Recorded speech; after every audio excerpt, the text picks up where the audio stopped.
It's International Play in the Sand Day, and while we originally thought about doing the show live from a beach in celebration, we realised that we live in England and so it'd probably be raining. Elsewhere, though, it's more than just a day for picnics and swimming. It's a time for sand sculptures and beach art to thrive. There's a lot of exciting art happening in the world right now, but back here in England, we set our sights on Banksy's recent town of artistic residence, where, right now, the Weston Sand Sculpture Festival is in full swing. Joining us on the line now is the festival's artistic leader, Nichola Wood. Hello, Nichola. Thank you for joining us. Hi, nice to speak to you. So, I'm curious, have you always worked in sand? And if not, how did you settle on sand as a medium to work with? I've worked in sand for the last 11 years or so. But prior to that, I was a teacher. I was teaching drama in a high school. And then I left teaching to go travelling in Australia and went along to a sand sculpture exhibition for my birthday. And having never seen them before, I was fascinated, and I got chatting to some of the other artists, and I thought, I really want to have a go at this. So I volunteered to help out, and I did a couple of days just helping another sculptor add details to his kind of Ganesh god sculpture that he was making. I was doing like a floral detail around the outside. And then they offered me a job on their next exhibition, and the rest is history. Oh, wow. And now you are the artistic leader for the Western Sand Festival. So tell us a little more about that particular festival. Well, that's been running for quite some years now. I think, in fact, the first edition of the Western Sand Sculpture Festival was in 2006. And I joined the event and have been working on that since its beginning. So I started making sculptures for it. And then I think in 2011, the council were going to end the Sand Sculpture Festival in Weston-super-Mare just because it had become too big and they didn't have the resources or the staff to develop it and sort of maintain it. So it was going to end. My friend Alec and I, who had been working on the festival every year since its start, said, right, we'll do it. We'll take it over. We'll rebrand it. We've had all these ideas over the previous years of things that we would have done to the festival if we had got our hands on it. And then finally we did. So we made it bigger. We brought in more sculptors.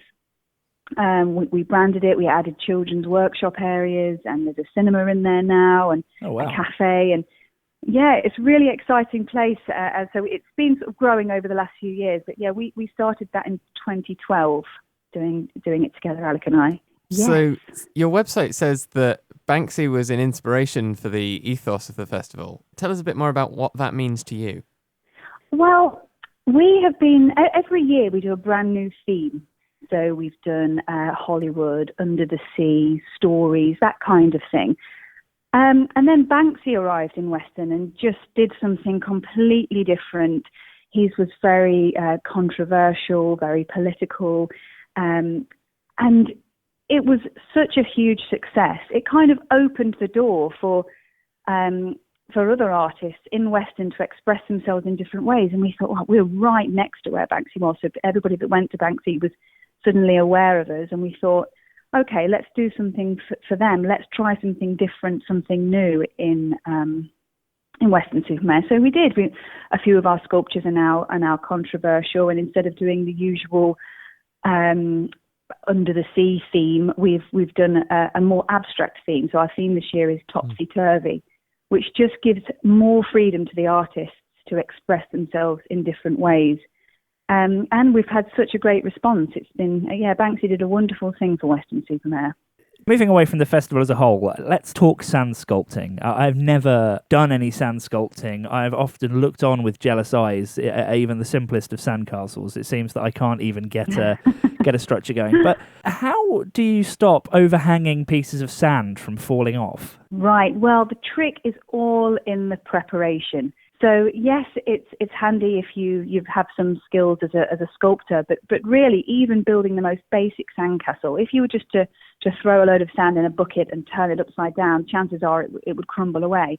But if you put your sand in the bucket layer by layer, pack it down, make sure it's all wet, make sure it's nice and even and sort of tampered down over the top, and then you turn your bucket over, that will be a solid, smooth shape And that's exactly what we do with the large sand sculptures.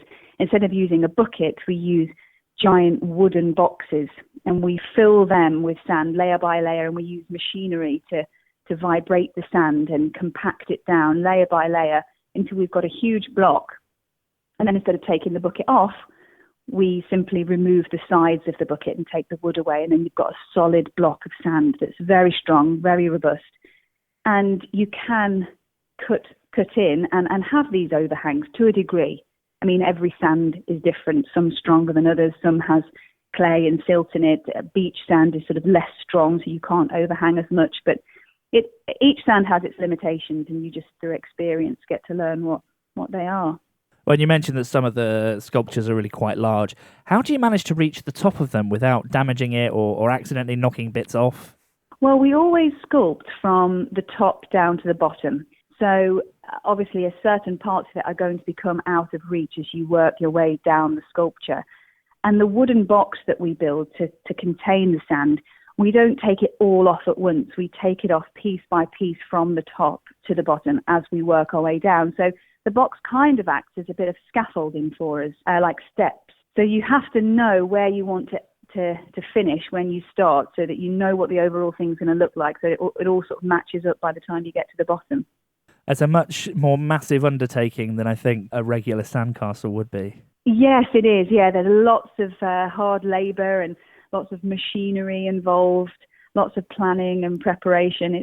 It is more in depth than people realise. But at the Weston Sand Sculpture Festival, we have a cinema there now, which has a making of video of every single year that we do. So you can see the entire process, because we only open the doors when the sculptures are almost finished. So everybody can watch the artists at work, but all of the building work that goes in before it's fascinating. But obviously we can't have the public walking around when there's diggers swinging around. But it is a fascinating process to watch.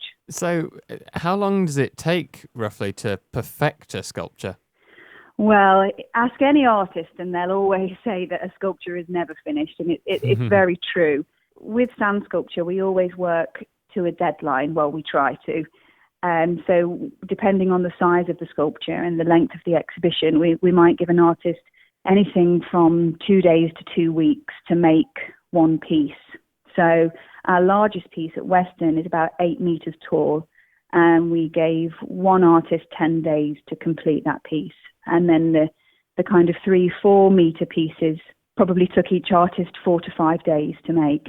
How much sand and water does it take then to build a structure of that scale? The whole exhibition at Weston is made up of 5,000 tons of Weston beach sand, but each individual sculpture is probably anything from 30 tons to 150 tons.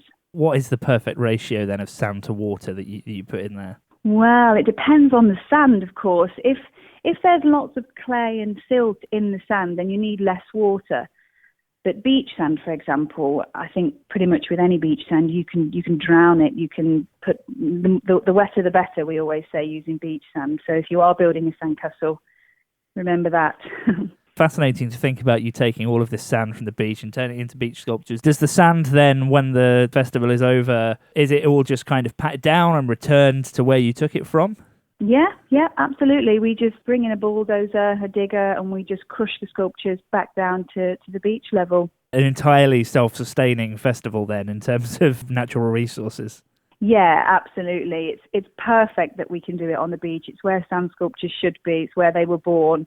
But we can do them in in city centres and shopping malls, and we do bring in the sand and then take it back. And in those cases, we'd get it from a local quarry. There's something quite beautiful about the fact that here is this piece of art that was here and now it's gone and back to and you know, 1 week you've got this beautiful sculpture and the next week kids are playing in it and eating a picnic on top of it, and there's something quite magical about that, I think. Yeah, and it's interesting that you say that that's the magical part, because I completely agree, and yet a lot of people say, oh, how sad it would be to have them knocked down. You must be heartbroken. You put all that work into it and then they're destroyed. But like you say, that's the most magical bit, that it is so ephemeral. It is a transient thing, and you do something knowing that you're going to have to let go of it, and nothing is forever, and that's the the beautiful part of it, I find. It used to, bring me to tears when I've made a sculpture and it would be completely destroyed afterwards. But you grow with the sand sculpture and you learn to let go of them. And if you've made something you don't like, it's a godsend. That is very true. I mean, you told us a bit about where your love of sand sculptures came from, but what is your favourite piece of sand art of all time? Oh, I hate that question. It's impossible. It's impossible to answer because, we make these sculptures all over the world, and you often associate the sculpture you made with the experience that you had there. And I'll never forget a piece I made in Japan in 2010 that had quite a horrific time over in Japan after the tsunami. And I went over there to make a piece for a money-raising event. You go over there expecting horror, but everybody was in such high spirits. Everybody was so positive, and it made me feel really positive about my sculpture. And I was so happy with it when I was finished that I'll never forget that one. But it probably wasn't my best piece of work. I just really enjoyed making it, and I'll never forget it. But there are bits that I love about every sculpture, and equally bits that I really don't like. Is there anywhere that we can actually check out pictures of your past work or anything? Yeah, I mean, if you go to the Weston Sand Sculpture Festival, that's westernsandsculpture.co.uk, there's a whole gallery of pieces from the previous years. You can see everybody's work on there. And for my work specifically, if you just have a quick Google of Nichola Wood sand sculpture, and you'll see quite a bit of my stuff, I think. There is a website somewhere on there. It's probably very outdated. Do you have any advice for people who are thinking that maybe they fancy a go at sand art?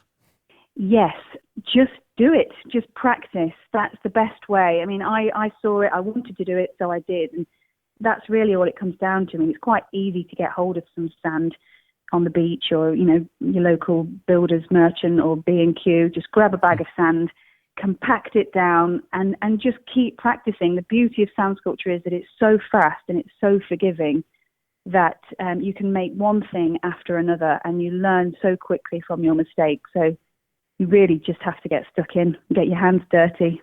Well, it never has that phrase rung truer, I suppose. Get your hands dirty with sand sculpting. Yeah, absolutely. And everything else, of course. Your house, your floor, your clothes, everything gets dirty, but you get used to it. Yeah, I have a feeling if I'm going to try this, I might do it in the garden rather than in the living room. So remind us again, when is the festival on and open from? It's open now.